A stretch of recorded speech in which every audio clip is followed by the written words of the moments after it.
We will finish chapter 4 today. I've mentioned this section a couple of times over our past few class periods together, and that is we're going to do real-world applications today of growth and decay, exponential growth, exponential decay, using what we've used with compounding continuously, the formula P naught e to the kt. And interesting story about these problems. Years ago, I was teaching a calculus class, and I had a student who had not passed a test for me the entire semester. His grade was hanging in there right at barely passing because he did an amazing amount of work on the homework. Whether he had test anxiety or what, I'm not sure. But when we got to this section on exponential growth and decay, Dennis got 100% on. He really identified with it. I don't think the problems are really difficult. They're fascinating and a lot of fun to work out. So I hope you enjoy them.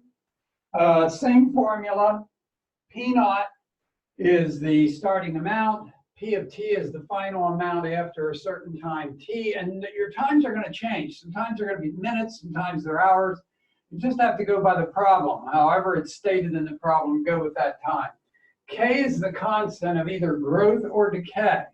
If you have something growing like a savings account where you're getting 6% interest, this would be your K value is a 0.06 positive. If you have something decaying, like radioactive substances dissipating out into the air, your K value will be a negative. So keep that in mind. If you get a negative K value, it should be for a decay problem, and you should have a negative value. All right, so it's the same formula as compounding continuously. So let's get started. 500 bacteria in a culture, the growth rate is K is equal to a positive 0.4. That will almost never happen, okay? Rarely will you be given the growth factor. You almost always will have to find the growth factor, okay? So the function P of t is equal to P naught, which is 500, e to the positive 0.4 t. Okay, and in this particular problem, time is in hours. Okay, so there's your function. That wasn't tough. Find how many bacteria there'll be in 4 hours. You need to put a 4 here, so it would be 500 e to the 1.6 when you take 0.4 times 4. And to work that out, really easy to work out, 500 times. Get your e with second function of ln and raise it to the 1.6 power. And I get that there will be 2477, rounding it off to a whole number of bacteria. Okay? That's all there is to it. How many bacteria there will be in 4 hours. Okay. There are 10,000 fruit flies and the population doubles every 40 minutes. Notice you will not see a K value in that problem at all, okay? The very first thing you ought to always do is find the K value right away, either the growth or the decay. Because it's a fruit fly population and it's growing, you should get a positive K value. So we know that P of t is equal to P naught e to the kt. Now, we know that the population doubles every 40 minutes. So we know we are starting out with 10,000 e to the 40k. Can we see that? Okay. E to the 40k. We know in 40 minutes it's going to double. This is 20,000. Now, it's precisely what I told you when we were working on solving equations with logarithms.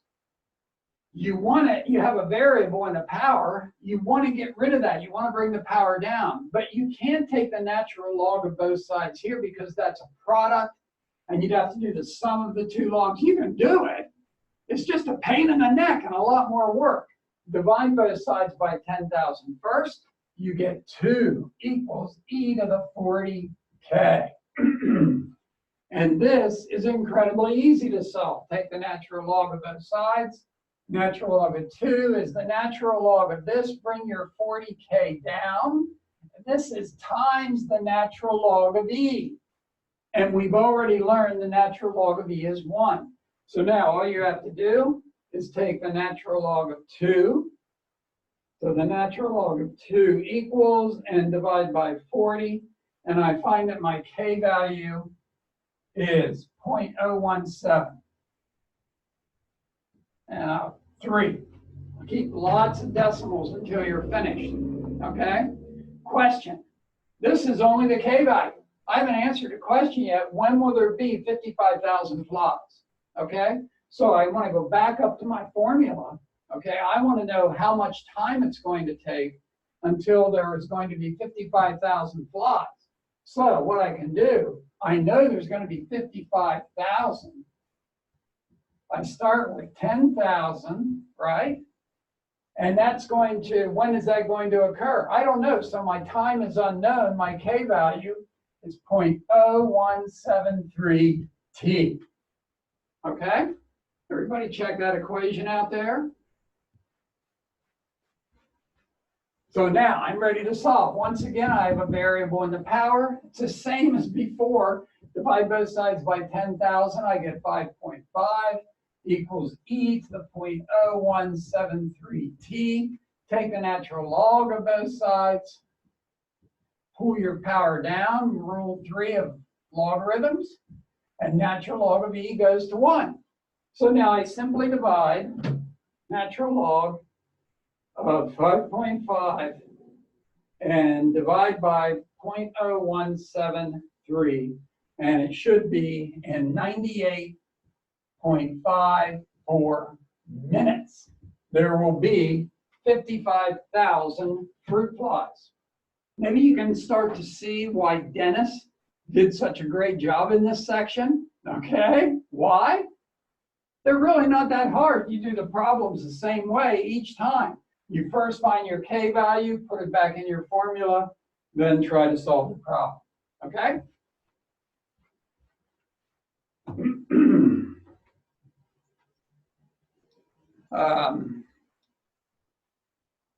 Okay, we've done everything on that screen. All right, how about a decay problem? Polonium-210. Polonium-210 has a half-life of 140 days. Do you see a K value anywhere in that problem? No. Don't even read the rest of the problem, right? Don't even bother. You have got to find the K value first. We know it's P of T, P naught, e to the KT. We know that. It has a half-life of 140 days. Now, if you're not a chemistry geek, let me quickly explain half-life. I'm not a chemistry geek either. Half-life is the amount of time it takes for a radioactive substance to decay down to half of what it was when it started. Okay, so if you start out with 100 grams, its half-life would be how much time does it take to get down to 50 grams, dissipating, going out in the air. Everybody with me? Okay? Half-life of 140 days. You can put the 300 here. You don't even have to. Okay, let me show you this. We know that in 140 days, notice that our time is in days, this one, and the last problem we were doing, it was in minutes, right? You just have to be flexible here and go with the time. The half-life in 140 days, here's your starting amount. It will dissipate down to half of that starting amount. I mean, you can put 300 in here and then it will go down to 150. It doesn't matter, all right? Because the first thing you're going to do anyway is divide both sides by, if you put 300, you divide by 300. If you put P naught and 1/2, you'll divide both sides by P naught. And you get 1/2 is equal to e to the 140K. And that's precisely what you would have if you put 300 and 150. You divide by 300, you get a half. Okay? Time to finish the problem. Take the natural log of both sides, natural log of 1/2. 140K comes down, same process, natural log of E goes away.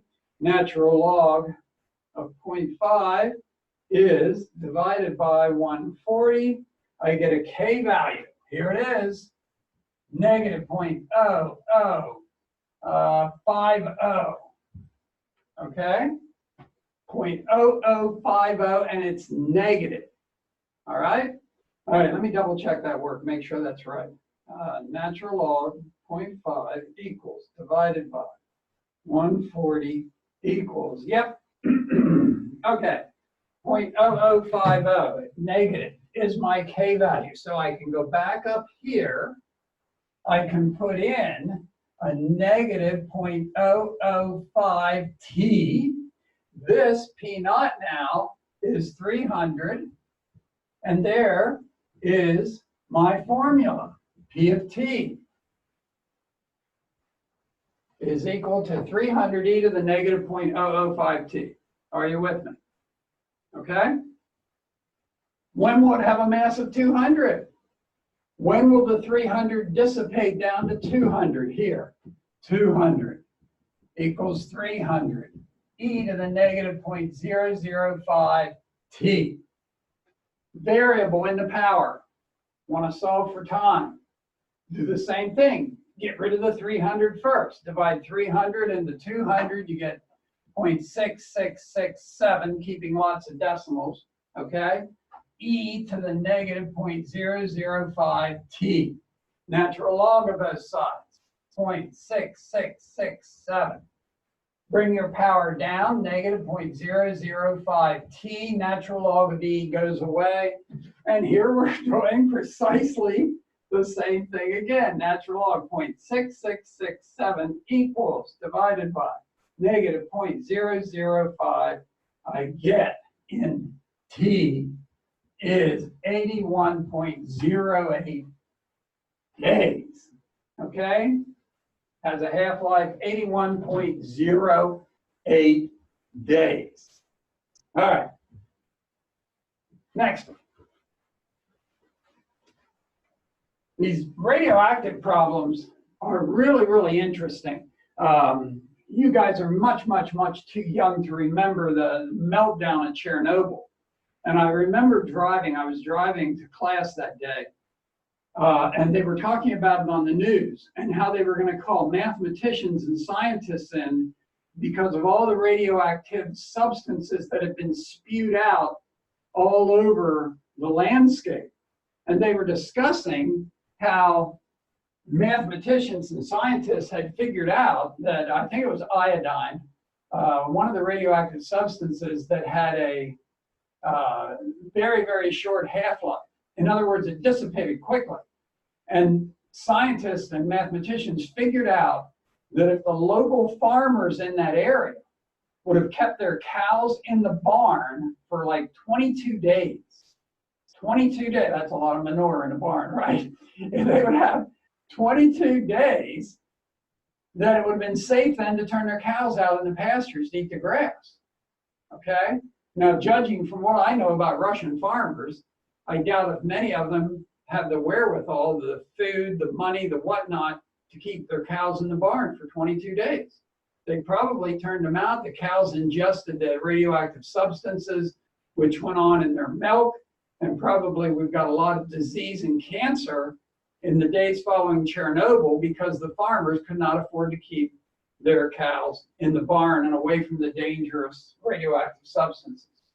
So really, really fascinating subject. Here we go again. Radium-226 has a half-life of 1600. This is in years, okay? So find the decay constant. So we know that the starting amount, you can either go with the P naught and half P naught, okay? We're going to have to, we're going to have to. All we know is the half-life. We don't know what the starting amount. So we're going to have to go P naught e to the 1600 K is equal to 1/2 P naught. Just like we did in the last one, divide both sides by P naught. 1/2 e to the 1600 K. Natural log of both sides. Natural log of 1/2 is the natural log of e to the 1600 K. You can pull that down. Ln of e goes away. So you want to take the natural log of a half, get your answer, and divide by 1600, okay? And it is a super, super tiny decay constant. It is negative 0.00043, okay? Super, super tiny. It's going to take a long time for a radioactive substance, radium-226, to dissipate. That is why nuclear power plant waste is such an issue. I know they're trucking it out to some salt mine in Nevada right now, but nuclear waste is a real problem. What do you do with it for 1,600 years? And that only goes down to when it's halfway gone, dissipated. Okay, so radioactive waste is an enormous problem. Solar is a much smarter solution. Let's talk about Newton's law of cooling. Okay, this is the formula right here that we're going to use all the time. Newton's law of cooling is slightly different. Let's talk about it. F of T is equal to S plus D naught E to the, whoa, I missed my constant in there. E to the KT. Wow. E to the KT. But you can see the P naught E to the KT is in there. Okay, it's in there. All right, now exactly what is Newton's law of cooling? Newton's law of cooling says, like, when you make a cup of coffee, it's really hot initially. If you set it there and let it cool, it's going to cool. It starts out really, really hot. It cools quickly, then it levels off to room temperature, whatever room temperature is, okay? Now, here are some things you need to know about this. S is the temperature of the room, the surroundings. S for surroundings. D naught is the initial, just like P naught is the initial quantity. D naught is the initial temperature difference between the room and your cup of coffee's temperature. F of T is the final temperature of the coffee after X amount of time or T amount of time, okay? K is the constant for the substance measured, all right? Your K value should always be negative because your temperature is cooling and decreasing in temperature, okay? And don't forget the K, like I did, all right? All right, so here we go. Oh, by the way, on the test, I will give you Newton's law of cooling. I will not give you this one or the other one for compounding quarterly, monthly. So, all right. So, how about a problem? Cup of coffee starts at 200 degrees. Okay, the room temperature is 72, and in 10 minutes, the coffee is 150 degrees. Find the function, okay? Notice we have no K value. Right? It's like I said, you almost all the time you have to find your K value first. All right, so do we know the temperature of the surroundings? Yes, the room temperature is 72. Do we know the temperature difference? The initial difference between the coffee and the room, 272 is 128, I think. E to the K, we don't know the K value, but we know that in 10 minutes, so 10K, in 10 minutes, the temperature of the coffee is 150. Yes? Everybody with me? Okay. So now you can use that equation to solve for your K value. So subtract 72 from 150 is 78, I think, right? So 78 is 128 e to the 10K.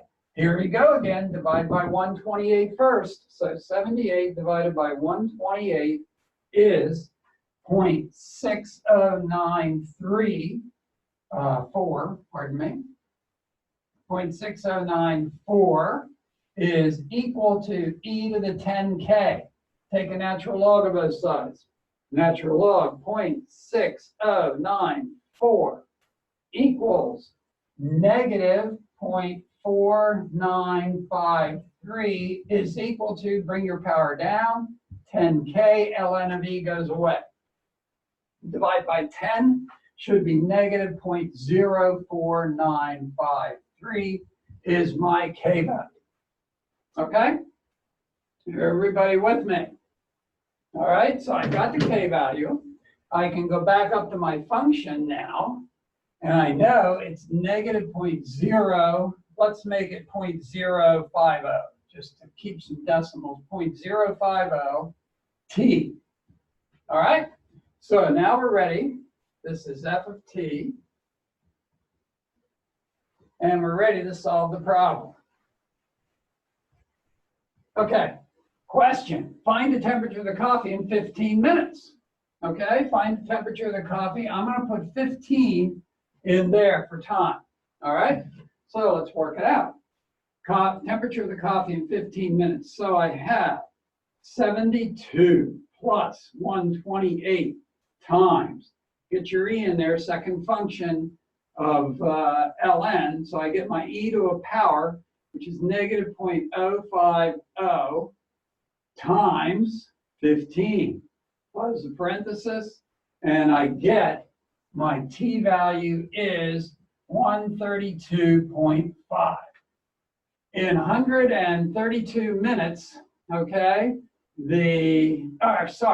in 15 minutes, the temperature of the coffee, okay, that's F of T, the temperature, final temperature of the coffee, in 15 minutes is 132.5 degrees, okay? It's really kind of a cool formula that Newton came up with, all right, as what you can do. And especially, you've all seen CSI programs on TV. You've all seen the forensic pathologist or detectives, the forensic team comes in and they say, we have figured out that the time of the murder was sometime between 11 o'clock and 12 o'clock at night. Well, how did they do that? Newton's law of cooling. Let's write it down again. F of T equals S D naught e to the K T. Okay? Now, I'm going to cut you some slack here. The K value for a murder victim for a human body is negative 0.1947, where T is in hours. Okay? So I know the K value is negative 0.1947. Okay? All right. We know the temperature of a murder victim was 72. We know room temperature is 60. So the surroundings are 60. What is the temperature difference when the guy was murdered? What is the temperature difference between his body and the surrounding temperature? Well, if the room is 60, normal body temperature in Fahrenheit is 98.6. So shouldn't the difference be 38.6? Yeah? Okay. We know the temperature of the victim is 72 right now at the end when the detectives get there. 72. So I have E to the K value, negative 0.1947 T. We want to estimate the time of death. Okay? There's your only variable, T. What do you do first? Subtract 60. 12 is 38.6. E to the negative 0.1947 T. Divide. Don't forget to do that before you take a natural log. So let's take 12 divided by 38.6 is 0.3109 is equal to E to the negative 0.1947 T. Okay? Now, I should be ready to take a natural log of both sides. So I'm going to take the natural log and take a natural log here. You bring the power down, natural log of E goes away. So I've got the natural log of this, and I want to now divide by negative 0.1947. And I get T is 6 hours. Okay, time of death in that murder case would have been 6 hours prior to these measurements being taken. Pretty cool stuff, right? You guys are going to like this so much, you're going to want to become a forensic pathologist, right? Oh, yeah. All right. One more problem here, and this is about as tough as they come, okay? This is about carbon-14 dating, okay? A little bit of an explanation. You probably studied this in chemistry or science classes. Carbon-14 is in living things, okay? And when you die or when a plant dies, the carbon-14 starts to dissipate, okay? Look at the half-life. Carbon-14, it takes a very long time to dissipate. So if you can measure the amount of carbon-14 in a very old artifact, you can then do what we're about to do and figure out, because of how much carbon-14 is left, how old that artifact is. Cool stuff, huh? All right, so let's do it. We first want to find the K value of carbon-14. Probably going to be a super tiny negative number because of the huge half-life. All right, so this is P of T is equal to P naught e to the KT, right? All right, so let's do it. Everybody able to see that? Yep. All right, so here we go. We know that half-life, what it starts with, will go down to half of what it started with in 5730 years. So I have e to the 5730 K. Yeah? Okay? Divide both sides by P naught. I get a half is equal to e to the 5730 K, and you do precisely the same thing. Oh, how boring. We do the same thing in every problem. Take the natural log of both sides, so I'm going to take the natural log of half. When you take the natural log of this side, the power comes down, the natural log of e goes away, so I'm going to divide by 5730, and I get, wow, look at this. Holy smokes, what a tiny, tiny, tiny decay constant. So I can go back up here. This is negative 0.00012 for the decay constant for carbon-14. And now what I want to do is solve the problem. The burial cloth of this mummy, at the end, archaeologists have found this mummy, and they found it wrapped in a cloth, right? We want to know how old the mummy was. So it's been a long time since that cloth has been laying there wrapped around the mummy, all right? It only contains 59% of what it would have started out at. So we don't know what it started out at.